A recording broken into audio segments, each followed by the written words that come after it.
L'histoire du bouddhisme commence là, sur cette terre, au nord de l'Inde, lorsque Bouddha réalisa 5 siècles avant notre ère l'éveil du zazen. Shakyamuni Bouddha, vous connaissez. Nommé Siddhartha Gautama, 5 siècles et demi avant notre ère, il naquit près de Kapila dans le parc de Lumbini. Dans le terrail népalais, aux confins de l'Himalaya, vivait le clan des Shakyas d'influence brahmanique.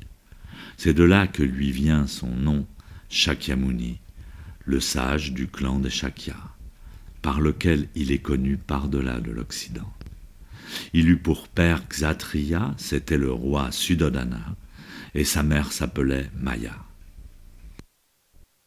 Comme un prince, sa jeunesse s'écoula dans l'insouciance du confort et des plaisirs, puis il se maria à 16 ans, ne connaissant rien du monde, à part le bonheur d'un palais, où il eut très vite un fils qui reçut le nom de Rahula.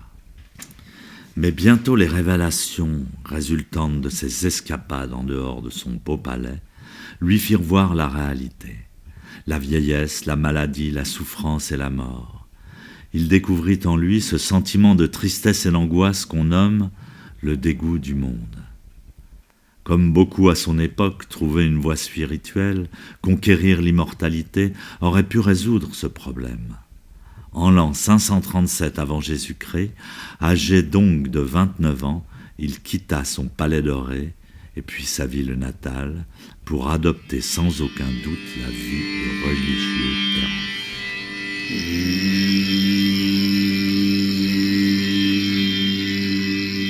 Il chemina vers le sud, ce qui le mena en Inde. C'est là où il se livra sous la direction de 2 maîtres reconnus pour leur yoga, Alara Kalama et Udraka Ramaputra, aux exercices de l'extase qui le firent entrer en possession de ce que l'on nommait à l'époque les sphères supradivines et mystiques des recueillements. Mais doutant de l'efficacité de ces méthodes, car au sortir de celles-ci, il se trouvait comme avant, il décida de s'appliquer lui-même au grand effort. Il se retira alors avec 5 compagnons, avec lesquels, durant 6 ans, il se livra au plus sévère des disciplines. Arrêt du souffle, jeûne prolongé, ne devant jamais s'allonger, et ceci jusqu'à ce que sa vie fût vraiment mise en danger. Mais ces mortifications furent vaines, car il n'obtint même pas les pouvoirs qu'il avait escomptés. Il renonça donc à l'ascèse, abandonnant ses compagnons.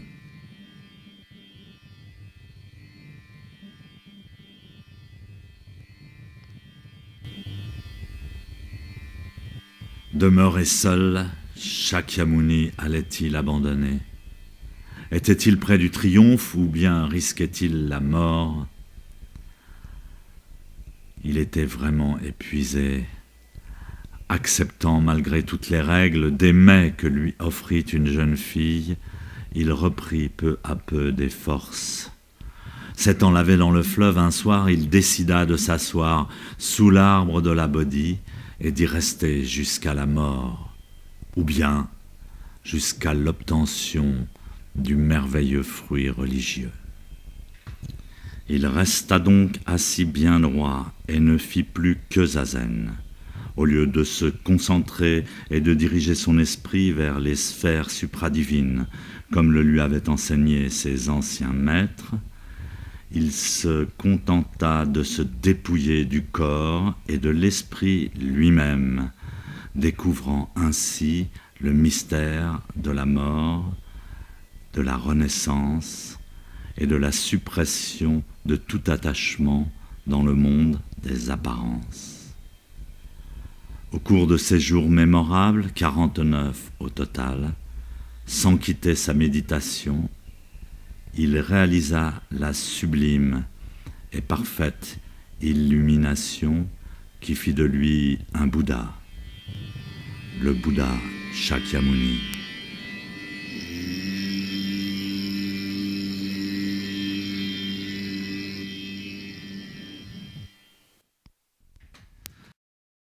Bien qu'à la mort de Shakyamuni Bouddha, 18 sectes se réclamèrent de son enseignement, et se formèrent à travers toute l'Inde, il ne transmit l'essence de son dharma qu'à une seule personne, Mahakashyapa, qui prit alors la direction de la communauté proche. Mahakashyapa édicta les règles et le comportement communautaire à suivre, puis organisa le premier concile bouddhique où ils compilèrent avec l'aide d'Ananda tous les enseignements du Bouddha. Cela fait, Mahakashyapa prit la décision d'entrer en nirvana. Il transmit alors la loi à Ananda et lui conseilla de la transmettre à son tour plus tard à un homme qui allait naître bientôt et qui s'appellerait Sonawashu. C'est cette transmission ininterrompue de maître à disciple, du Bouddha Shakyamuni jusqu'à nos jours, qui fait la particularité du bouddhisme authentique. S'ils sont tous de fameux personnages, nous ne révélerons ici que 3 patriarches principaux, Bodhidharma, Heihei Dogen et Mokudo Taisen. Vous allez voir qu'ils jouent un rôle capital dans la diffusion du bouddhisme à travers le monde. L'enseignement du Bouddha s'est étendu d'abord en Inde, où la transmission de maître à disciple a perduré pendant 7 siècles.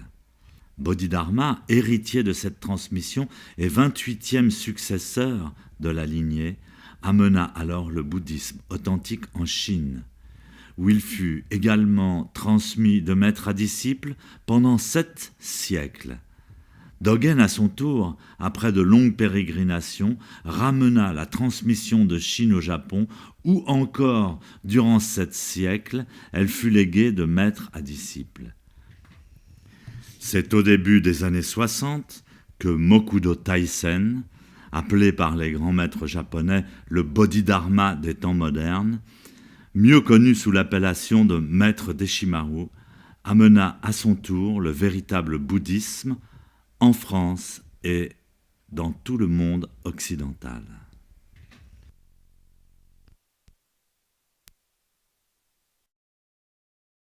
Si le bouddhisme historique commence avec Shakyamuni Bouddha et continue avec toute la lignée des grands maîtres, il existe aussi un zen préhistorique. Le Bouddha, à travers sa méditation et sa connaissance de toutes choses, a révélé qu'il y avait eu avant lui 6 grands Bouddhas. Le grand maître Vipassayin Bouddha, qu'on appelait le prêcheur universel. Le grand maître Sikhin Bouddha, qu'on appelait le Bouddha du feu. Le grand maître Visvabhu Bouddha, qu'on appelait le grand bénévole. Le grand maître Krakuchanda Bouddha, qu'on appelait le magicien doré. Le grand maître Kanakamuni Bouddha, qu'on appelait le grand maître doré. Et le grand maître Kashyapa Bouddha, qu'on appelait buveur de lumière.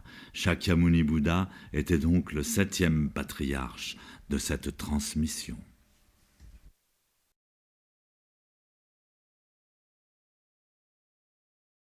Si l'on peut dire que la transmission est plus ancienne que le Bouddha lui-même, on peut dire que la posture assise, le zazen, est plus ancienne que l'homme lui-même. Le début de l'évolution humaine remonte à plusieurs millions d'années, à l'époque des grands singes. Le sens de la flexion des genoux de ces animaux les prédestine à la posture assise, au zazen, la posture des Bouddhas.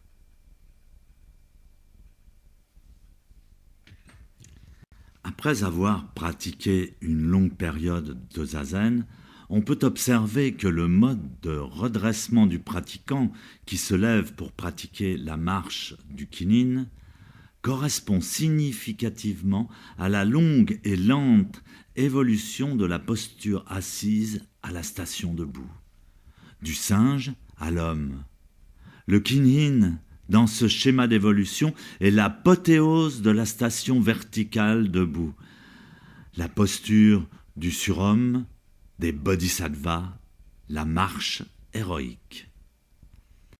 On peut donc en déduire que la posture assise est l'origine de l'humanité et que la posture de Kinnin en est le summum. Bien qu'elle puisse paraître à certains la pointe de l'évolution vers la station verticale, la posture de Zazen s'en trouve plutôt être l'origine. En effet, pour un animal à quatre pattes, l'expérience de la station debout n'est possible qu'après le passage par la posture assise. Dans la posture assise, stable, la nuque se libère, les bras deviennent disponibles et la vision s'émancipe.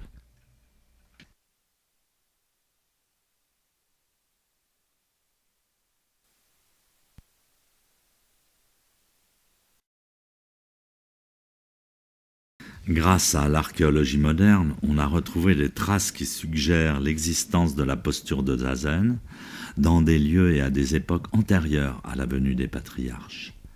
Celle-ci remonte jusqu'à 6000 ans avant notre ère et se trouve dans les endroits qui n'ont pas grand-chose à voir avec le bouddhisme moderne de Shakyamuni Bouddha, qui a seulement 2500 ans. On voit donc sur cette image des traces de l'assise bouddhique en Europe, bien avant, bien entendu, qu'il ait été transmis par Maître Deshimaru. Lors de vraisemblables rituels funéraires antiques, à l'actuel emplacement de la Yougoslavie, sur certaines statues de la Gaule antique aussi bien que sur les représentations du dieu celte Cernunnos, que les Romains appelaient d'ailleurs le dieu assis. Également en Norvège, où le plastron de cette statue rappelle le rakusu que portent traditionnellement les moines. Dans l'art de l'Empire romain tardif ou encore dans les temples irlandais, où la posture des mains de ces statues évoque clairement celle adoptée dans la posture de Zazen.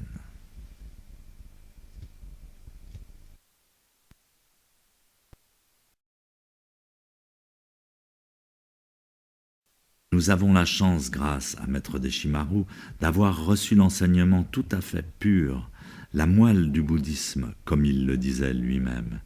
Celle-ci n'est pas basée sur les écrits, sur les sutras ou sur les cérémonies et les préceptes, mais d'abord sur la connaissance de soi-même. Et soi-même, c'est avant tout le corps et l'esprit. On peut alors résumer l'approche de la connaissance de soi au travers de la pratique de Zazen par l'observance de trois piliers principaux qui sont la posture, la respiration et l'attitude de l'esprit. Le Bouddha a enseigné 4 postures essentielles du corps. La première est la posture assise, le Zazen. La seconde est la marche, le Kinnin. La troisième est la prosternation, le Sampai, obtenir la moelle du maître en se dépouillant du corps et de l'esprit. La quatrième, la posture de Gassho, qui est commune à beaucoup de religions.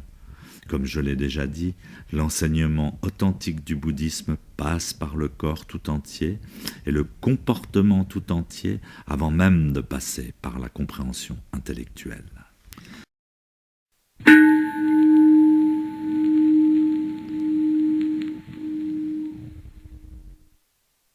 Parlons donc du Zazen, qui est l'essence de l'enseignement transmis par le Bouddha Shakyamuni. C'était également la pratique qu'il conseillait à ses disciples pour pouvoir comprendre par eux-mêmes ce qu'il enseignait à travers ses conférences. La particularité de cette posture par rapport à certaines postures de yoga qui lui ressemblent, c'est que le pratiquant est assis sur un coussin, qu'on appelle en japonais un zafu. Il est important dans cette assise, qui est différente des assises habituelles, de pousser la terre avec les genoux et de pousser le ciel avec la tête. La colonne vertébrale étant parfaitement droite, le menton rentré, le nez et le nombril sur une même ligne, les épaules et les oreilles sur un même plan, les épaules bien détendues et tombant vers le bas.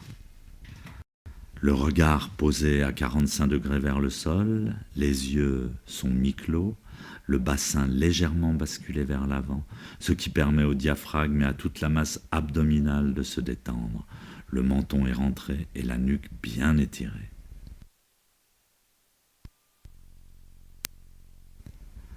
En deuxième lieu, la posture de Kinhin. Cette posture nous apprend à pouvoir continuer la même méditation, la même concentration à partir de l'esprit profond, tout en agissant, tout en bougeant, tout en marchant. Elle maintient les mêmes caractéristiques que le zazen, c'est-à-dire la rectitude, la position des épaules et de la tête bien détendue, et l'alignement de la colonne vertébrale. Cette posture est plus difficile encore que le zazen. Le maître de danse Maurice Béjart, qui était disciple de maître Deshimaru, la faisait pratiquer tous les jours à ses danseurs.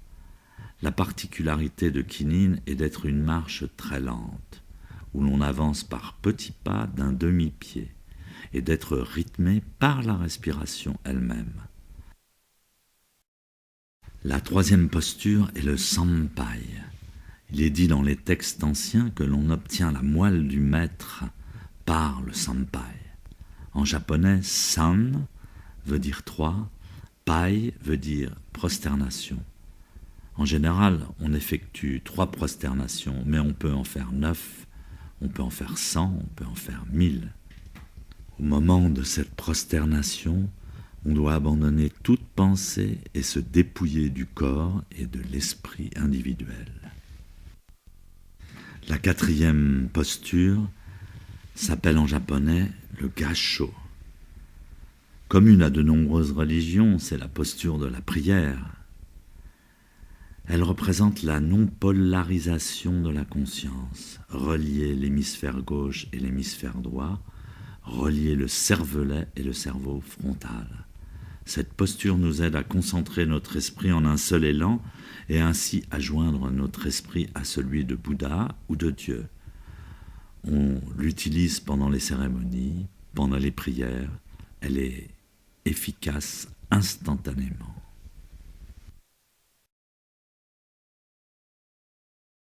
Le deuxième pilier de cette pratique, c'est la respiration. Elle est le lien entre le macrocosme et le microcosme, entre l'esprit et le corps. Pour cela, elle est de première importance et le Bouddha la transmettait comme un enseignement secret. Pendant la pratique de zazen, on se concentre tout particulièrement sur l'expiration, en pressant la masse abdominale vers le bas. L'énergie descend, descend, descend. Toutes les complications, toutes les mauvaises énergies sont purifiées par la terre. À la fin de l'expiration, l'inspiration va se faire automatiquement.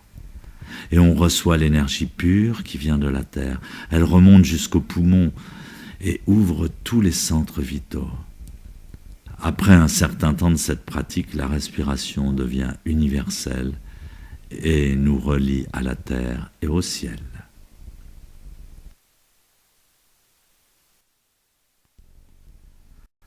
Le troisième pilier est l'attitude de l'esprit. Alors, comment penser pendant zazen? À quoi penser pendant zazen? Maître Dogen écrivait « Étudier la voie du Bouddha, c'est s'étudier soi-même. Et s'étudier soi-même, c'est s'oublier soi-même. Oublier son moi individuel.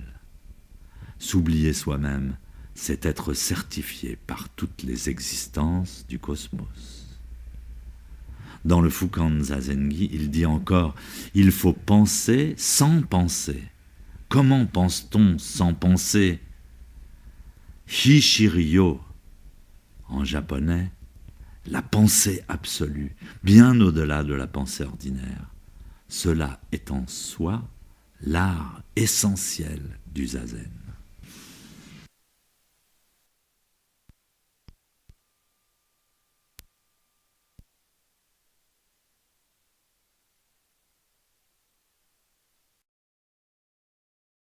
On a pu constater, à travers l'observation d'images scannées du cerveau, que l'activité électrique se modifiait dans les différentes parties du cerveau pendant la méditation.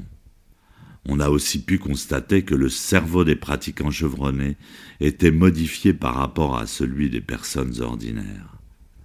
Donc, on va vous montrer d'après ces images les modifications observées selon différents exercices méditatifs.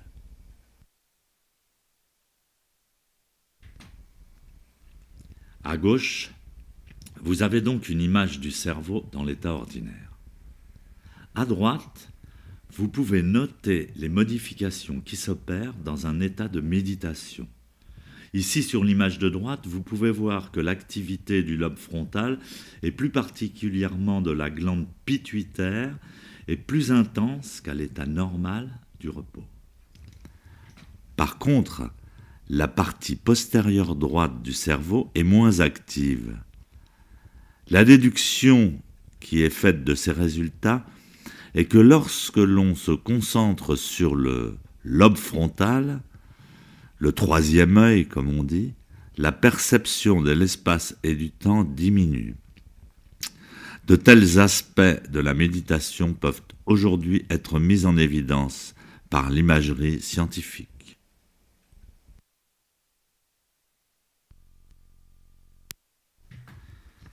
Toujours la même chose, soit à gauche, le cerveau au repos, et à droite, pendant l'exercice méditatif. Il s'agit ici de nonnes franciscaines en train de faire leur prière. Donc on s'aperçoit à la différence de la diapositive précédente, qui illustrait une méditation de visualisation réalisée par des moines tibétains, que le contraste entre l'activité des différentes zones du cerveau est nettement moins précise. On peut néanmoins remarquer à l'activité réduite du lobe postérieur droit que la perception de l'espace-temps diminue, et à l'activité du lobe frontal que la concentration consciente augmente. On remarque pour finir que l'aire correspondant au contrôle du langage est modifié, illustrant ici l'implication de cette zone du cerveau dans la psalmodie des prières.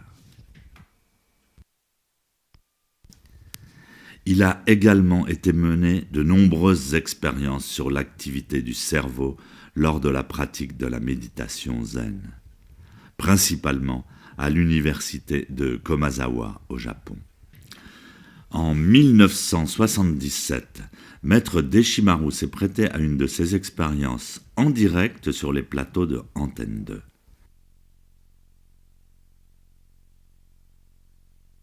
Voici donc le diagramme de l'activité du cerveau de Maître Deshimaru alors qu'il n'était pas encore en méditation.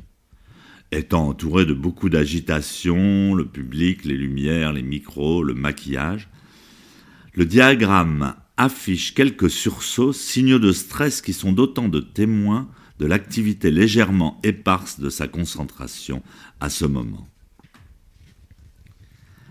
Après environ un quart d'heure de méditation de zazen à proprement parler, le diagramme affiche de manière évidente une mise en phase de l'activité des différentes zones de son cerveau. Cela est illustré par la régularité et l'harmonie de chacun des tracés, mais également des tracés entre eux. On peut en déduire donc que pendant le zazen, le cerveau est engagé dans sa totalité. Pas seulement le cerveau d'ailleurs, mais également tout le système nerveux, le système circulatoire, le système musculaire, les vibrations cellulaires, etc. Tout va se phaser en une seule et même fréquence commune, qu'on appelle dans le zazen corps-esprit. Pour le néophyte dans la pratique du zen, il semblerait que posture, respiration et attitude de l'esprit soient trois choses différentes. Il y a en plus l'étude des textes, des sutras et la pratique des cérémonies. Mais en réalité, en élevant un peu son esprit, on peut se rendre compte que tout est conscience.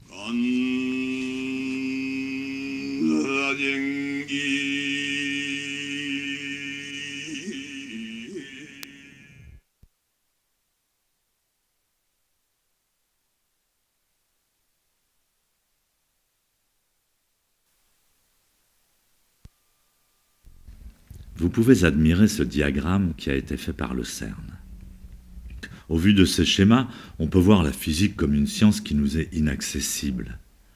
On peut voir le phénomène du Big Bang comme quelque chose d'extérieur et de mystérieux, mais on peut aussi penser que nous y sommes liés et qu'il est lié à notre propre existence et à notre propre conscience.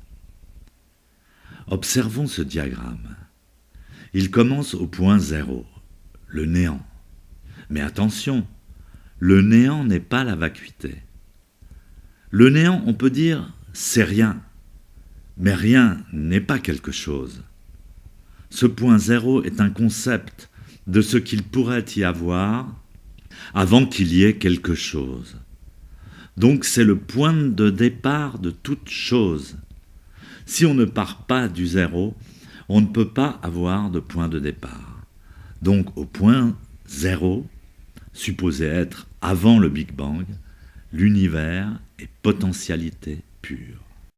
La première chose qu'on pourrait connaître après le Big Bang s'appellerait la manifestation de la vacuité. Le temps et l'espace à leur création sont sans dimension et la température infinie. La manifestation de la vacuité marque donc le début du déroulement du temps. L'univers est alors révélé, ce qui le différencie du néant. Très peu d'espace-temps après cette manifestation, apparaissent les premiers éléments connus. Des milliardièmes de secondes seulement après le Big Bang, la température du cosmos est extrême. L'univers est alors un peu comparable à ce qu'on appellerait le chaos dans notre Genèse, lors de la création du monde. Du point de vue de certaines théories de la physique récente, l'univers d'alors serait fait de ce que l'on nomme les cordes. Les cordes seraient les fréquences basiques de la matière. Elles représentent un état entre le vide et la forme, origine de toute potentialité future. L'instant d'après, les cordes s'organisent et forment des protoparticules libres. À l'instant d'après, ces protoparticules se stabilisent, formant les particules élémentaires. Celles-ci, dans le modèle standard de la physique subatomique, sont généralement appelées quarks.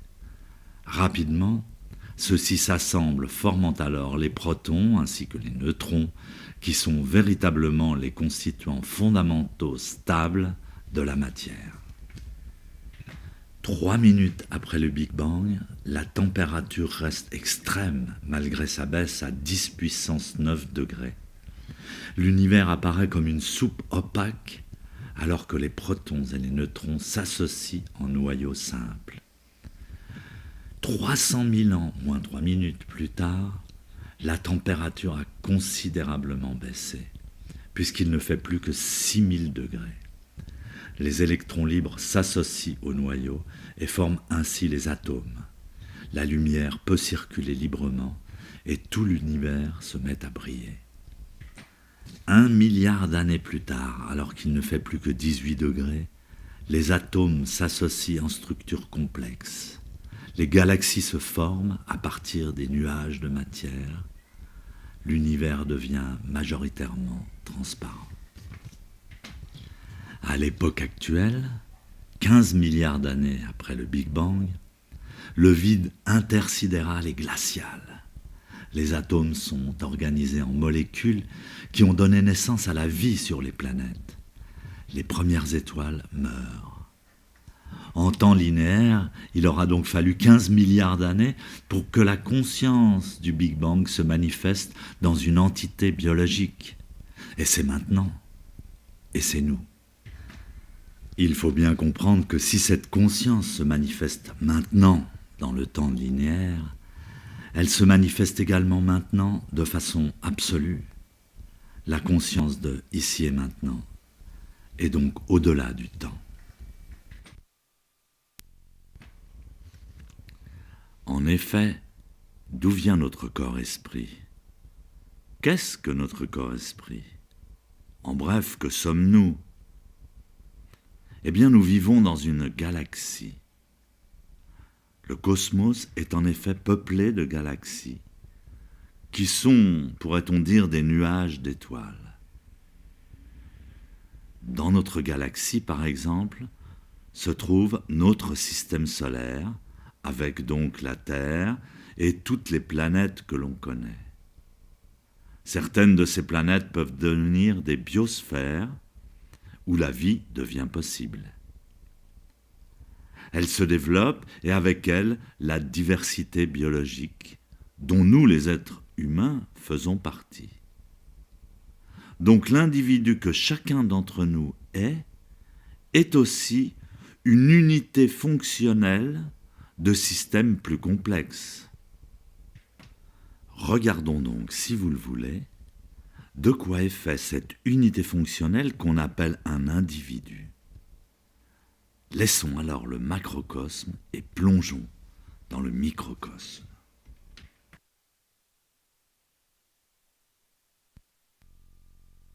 On a vu que même si un univers paraissait être une chose en soi, que l'on pouvait définir facilement, en fait, il était beaucoup plus complexe.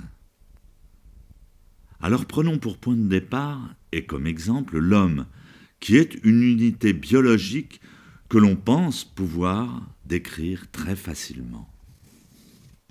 On peut tout d'abord voir que l'homme est composé de différents systèmes, comme les systèmes osseux, circulatoires, nerveux, lymphatiques, musculaires, hormonaux, digestifs, respiratoires et génitaux. Ces systèmes sont eux-mêmes des ensembles d'organes. Et ces organes sont eux-mêmes des assemblages de tissus, eux-mêmes composés de cellules reliées entre elles. Alors prenons la cellule, elle est en elle-même une unité fonctionnelle. Elle est d'ailleurs ce qui définit un organisme comme étant vivant. Un être humain, au passage, est composé d'environ 100 000 milliards de cellules. Si l'on observe maintenant de quoi cette cellule se compose, comme par ici sur cette coupe du foie, on peut voir que la cellule est également dotée d'organes, comme notamment le noyau, qui contient l'ADN, intelligence moléculaire de la cellule.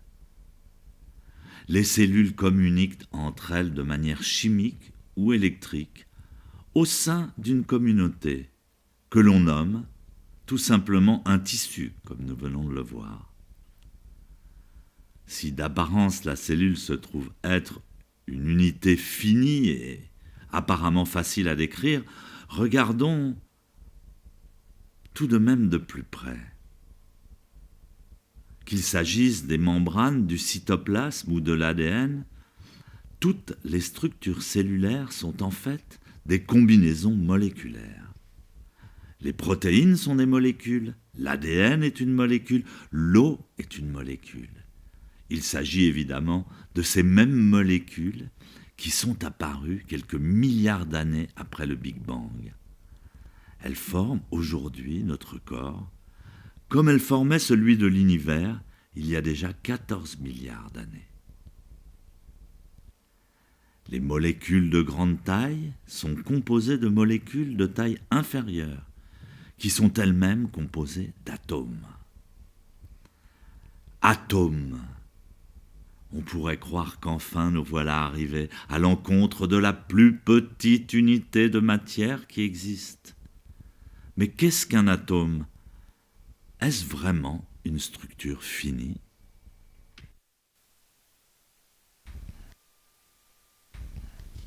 Grâce aux accélérateurs de particules, il a pu être démontré scientifiquement que les atomes qui constituaient l'univers 300 000 ans après le Big Bang était en fait composé de particules plus petites, comme les protons, les neutrons et les électrons.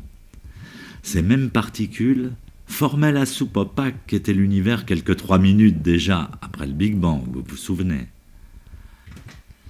Mais ces particules sont encore constituées, selon le modèle standard de la physique subatomique, d'éléments plus petits, les quarks.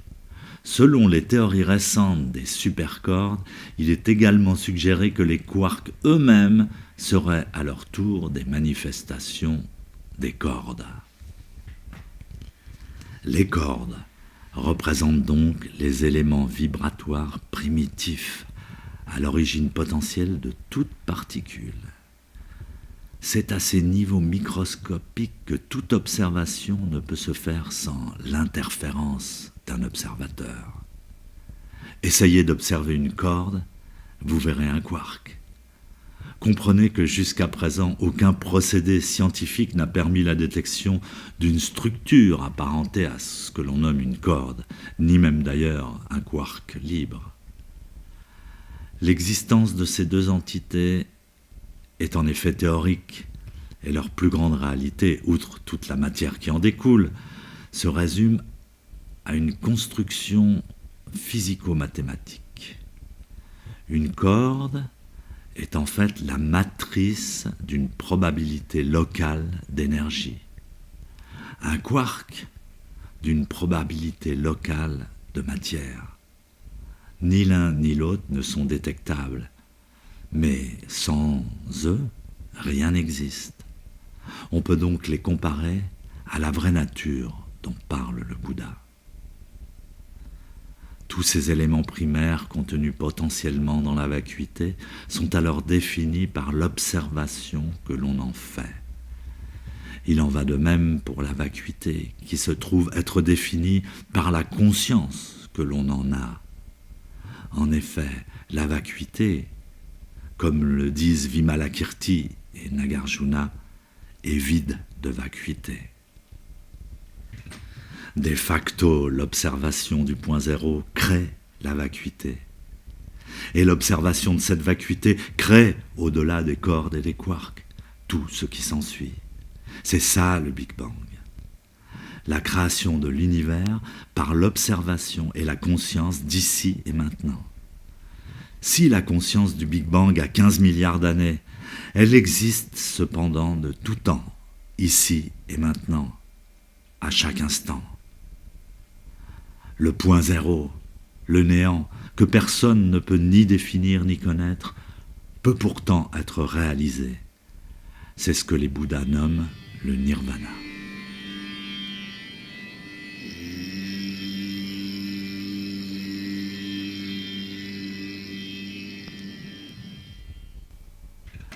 Dans le sutra de l'Anyashingyo, il est dit « Shiki sokuse ku, ku sokuse shiki ».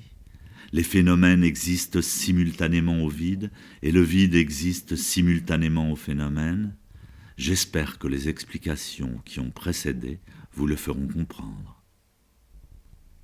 Beaucoup considèrent que la non-pensée du zen est de nature nihiliste, mais elle sert en fait à dévoiler sans interférence une conscience plus vaste que celle des mots. Le disciple, comme le disait Dogen, doit être capable, à partir de cette conscience silencieuse, d'exprimer clairement de nouveaux paradigmes qui illumineront ses neurones et créeront de nouvelles connexions, ainsi qu'une manière plus vaste de percevoir l'univers. C'est ce que Dogen nomme Hishiryo, pensée du tréfonds de la non-pensée, et que les maîtres nomment Satori, fondement indispensable à la bonne santé du pratiquant. Pour cette raison, n'allez pas croire que comprendre de cette manière soit obsolète et qu'exprimer cette compréhension soit inutile. Plus vous comprenez et plus vous l'exprimez, plus votre conscience et votre personnalité s'émancipent. Quand vous pratiquez Zazen, vous n'êtes plus séparés de cette réalité. Maître Dogen disait « Pensée du tréfonds de la non-pensée ». Les scientifiques, après de longues années d'études, ont pu détecter et objectivement voir la nature des choses. ce qui est une grande aide pour les sages. Dans la démarche du zazen, comment remonte-t-on à la conscience de l'infiniment petit, à la conscience originelle? Par la méditation, par la conscience elle-même et par le cerveau lui-même. Et donc, on pourrait dire que la conscience du vide se trouve dans le cervelet, et donc penser du très fond de la non-pensée veut dire penser à partir du Big Bang, à partir du vide, à partir de la racine de toute chose. Qu'est-ce que le Big Bang? Le Big Bang, c'est l'éveil de toute chose, la création de toute chose ou le retour au point zéro. La méditation du zazen n'est pas séparée de quoi que ce soit.